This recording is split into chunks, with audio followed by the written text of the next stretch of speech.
This is Frank. Frank didn't know how he got in this room. It smelled dusty, and there were a bunch of old-timey objects lying around. But for some reason they were not from one era. Rather, it was a chronological mess.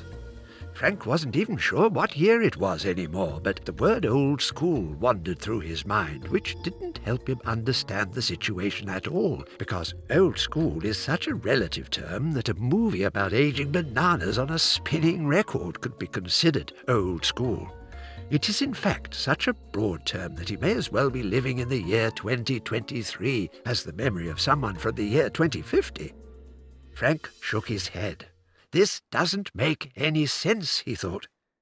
He had tried opening the door, but to open it required him to fill in a green form, sign in triplicate, and send it to Human Resources to await approval by a middle-aged woman named Mildred. Unfortunately, any forms weren't picked up until another week. Apart from books, the old objects in the room included a camera, a pickup, a radio, some floppy disks, and a Super Nintendo Entertainment System. There was also a cassette recorder conveniently placed in the middle of the desk Frank was sitting at.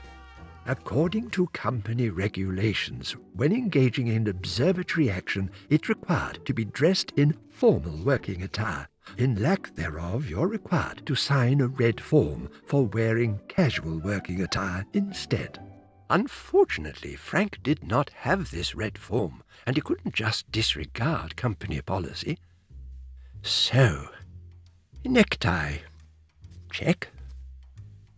Collar, check. Glasses, check. He stared at the recording device, hoping to find something obviously conspicuous about it. The cassette recorder looked like a normal cassette recorder, which it was. It was a perfectly normal cassette recorder. Maybe a little too normal. He pressed the play button and waited for its mysteries to be unveiled. Do the bop. A voice on the cassette said. Frank inspected the recording device, opened the lid, and took out the cassette. There was a sticker on it that said, "The book under your desk, page 16. Frank looked under the desk, and sure enough, there was a book. It looked old, but there was a white piece of paper sticking out of it, which looked relatively new. He took it out and inspected it. "The bookcase to your left," it said in an unusually obnoxious font.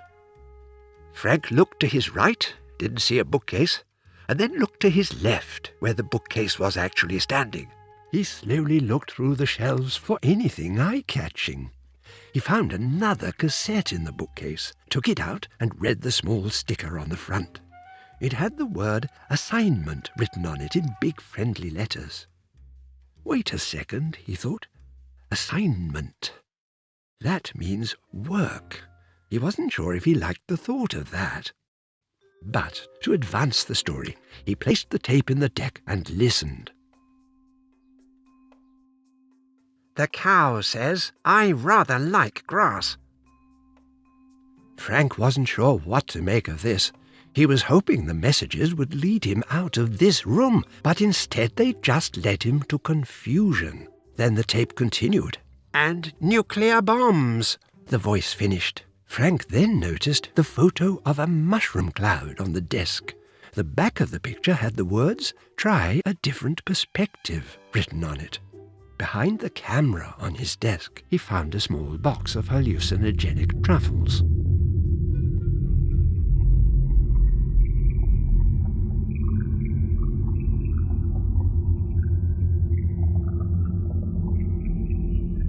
Once more unto the breach, dear friends, once more, or close the wall up with our English dead.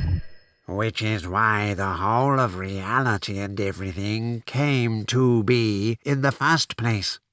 That stapler, Frank thought, just explained to me the answer to existence itself. To Frank's amazement, the stapler had also told him that the key to getting out of the room was found by acknowledging that the whole situation was absolutely ridiculous and probably set up by severely incapable people. Right on cue, an envelope materialized and fell behind Frank. "Congratulations on enduring this entirely useless experience," the note inside said. "Here's the key to the door so you can continue your life.